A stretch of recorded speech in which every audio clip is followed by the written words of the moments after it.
بسم الله الرحمن الرحيم رب زدني علما. So let's see how to configure the OSPF over DMVPN Phase 2 and what are the options we need to know in terms of implementing OSPF. Like we have already seen in the previous, we have seen OSPF in the Phase 1. Again, the prerequisite in this already we have configured in the previous the DMVPN Phase 2 tunnels. If you verify there is a DMVPN tunnel established a full mesh between router 3 to 4 as well router 2 as well as router 1. And even we do have reachability here, and even you can see the trace, we do have direct reachability from 3 to 4 as well. So now what I want is I want to configure the OSPF. I think OSPF is already configured here, so let me just see if there is an OSPF configuration. You can see there is an OSPF already configured here. The same commands advertising the WAN, the tunnel IP and the LAN interface. So let me just confirm these configurations are present, because when I configured the phase 1 I didn't remove the OSPF from there.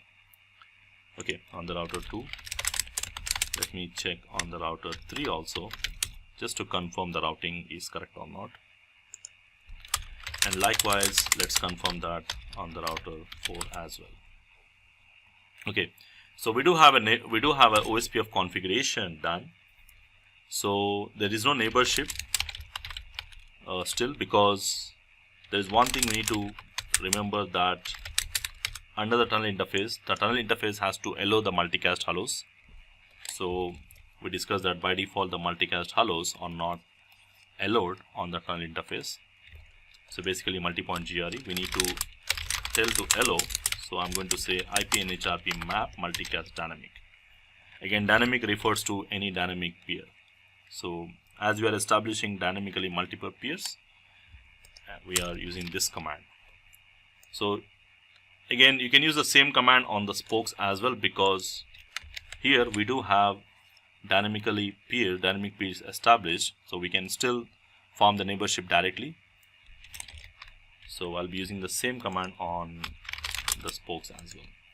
So let me go to interface and this command. Same on the router 2 as well. And the same thing on the router 4 as well. Okay. So once we configure this, let me verify the neighborship here.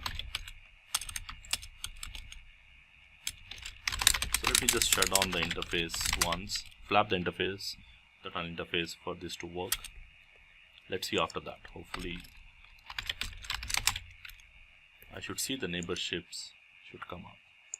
Let me try.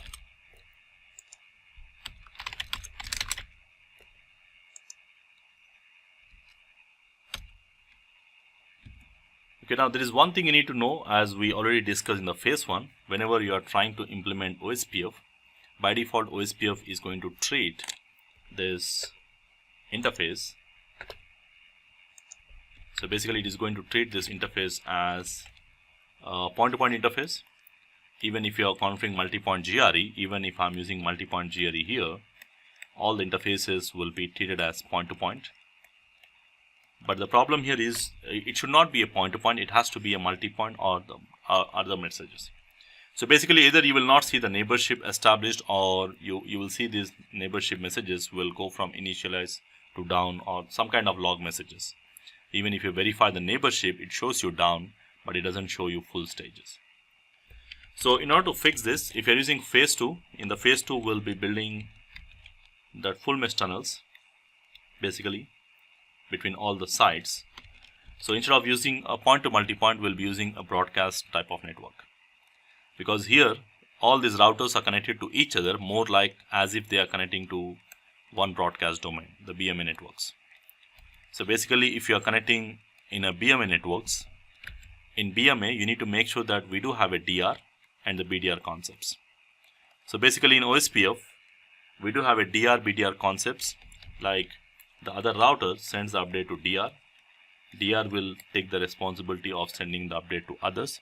So this is actually a loop prevention mechanism you will see in the OSPF protocol.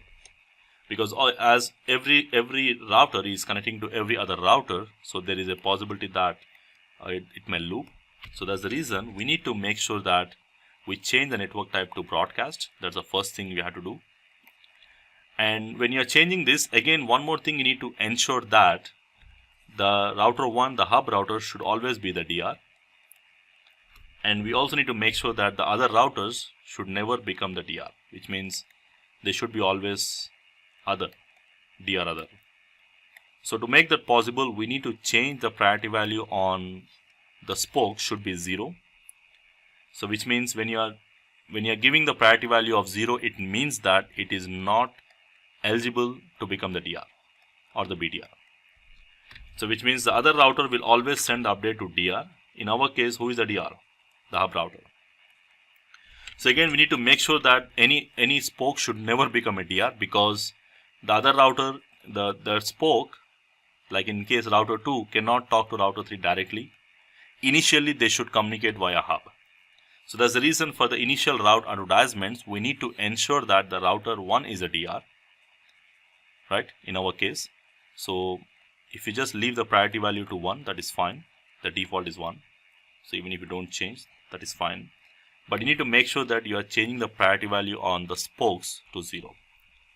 So this is something you need to do. So make sure that you change the network type. So two things you have to do here. One is change the network type to broadcast.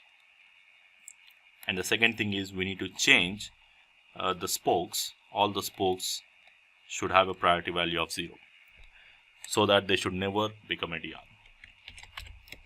So let's try to do this. So we need to do this in order for the OSPF to work in the phase 2. So I don't need to change. I just need to go and change the network type first.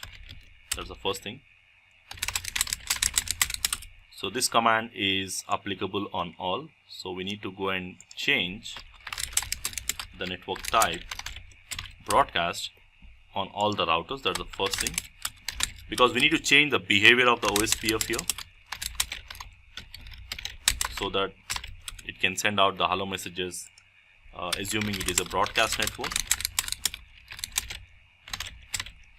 And on the spokes, we need to do one thing: IP OSPF priority. We need to add priority values. So I just forgot this. We need to change the priority value on the spokes to 0. So two things on the spokes. One is changing the network type and changing the priority value. So no need to change on the hub router, because still the priority value is 1. So 1 is always better than 0.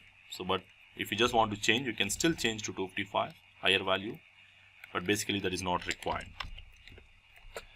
So once I do this, make sure that you clear the OSPF process for faster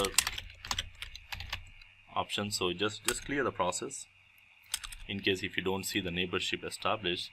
So basically you can clear the process on all the routers.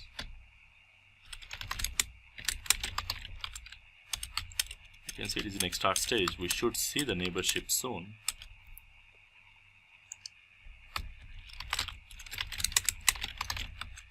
Because whenever you are making any changes to the priority values, it's recommended to clear the process.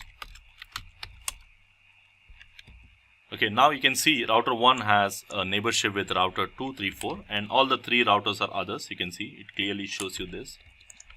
And if you verify the route exchange, so I'm able to see the 2 dot, 3 dot, and 4 dot networks in my routing table. And if I check on the router 2, the router 2 establishes neighborship with only router 1 right now. Let me try to ping to 3 and 4. Okay, so basically here you can see if you check the routing OSPF neighborship between router 3, so it still have a neighborship with router 1, that is a DR. Okay, because normally the other routers just go up to two-way stage, so they don't they just go up to two-way stage. But if you check the routes in the routing table of the router 2, let me check the neighbors first. And if I check the routing table, I'm still able to see the routes from the other spokes.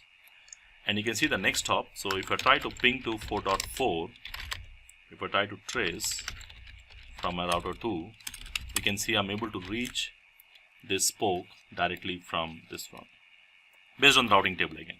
Because as there is a dynamic tunnel established between the router 3 and router 4, we do have reachability between spoke to spoke directly directly between spoke to spoke here. Okay, so let's try to confirm from the other side. So if you check the router 3 should have established a neighborship with the hub router here. So we do have neighborship. This is the router 1 loop back address, full stage, and the router 1 is a DR. And if you verify the routes, I should see the routes, and of course you can see the next hop will tell you how to reach. So if I try to trace to 4.4, I should see initially it goes via 1 to 4, and later on it will again fall back to the direct communication. So in the phase 2, as already mentioned, that the initial flow or the traffic flow will go from this one via hub, and later on it will fall back to spoke directly again.